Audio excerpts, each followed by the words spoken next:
Aux petits chevaux dans notre enfance, les petits chevaux, ça existe aussi dans la vraie vie. Tout ce week-end dans Saône-et-Loire, Saïnar a accueilli la 3e fête du cheval miniature. 23 éleveurs venus de toute la France, d'Allemagne, de Suisse ou des Pays-Bas.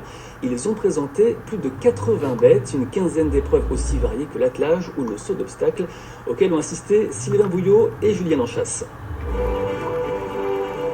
Un parcours du jumping digne des plus grands équidés. Pourtant ici, la hauteur maximale de l'obstacle est de 60 cm. Et pour cause, les participants mesurent moins de 89 cm au garrot. Des chevaux miniatures, mais pas fragiles pour autant.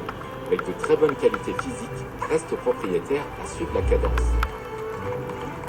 On bouge, c'est le plaisir aussi de voir son travail en amont accompli sur un parcours, le plaisir de voir son cheval au travail tout simplement. C'est vrai que c'est quelque chose que j'aime bien. C'est la valorisation aussi du miniature qui me plaît, pour montrer qu'ils ne servent pas à rien, que c'est pas simplement des tondeuses. Mais attention, ces mini-chevaux, même s'ils sont robustes, ne supportent pas plus de 25 kg en selle. Difficile, voire impossible de les monter. Cependant, attelés, ils sont capables de prouesses.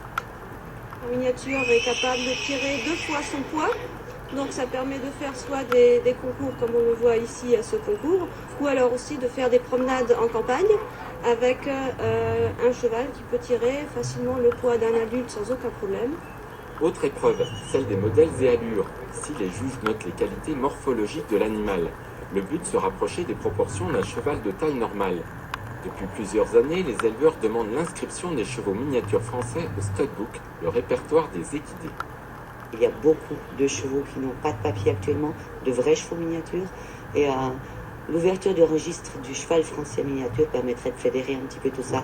Ça permettrait d'améliorer la qualité du cheptel en France. Et puis ça donnerait aussi une qualité d'autres qualités, on va dire, pour des acheteurs potentiels.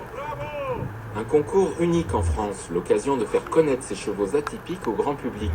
Les bénéfices de la manifestation seront intégralement reversés à la cause des chevaux maltraités.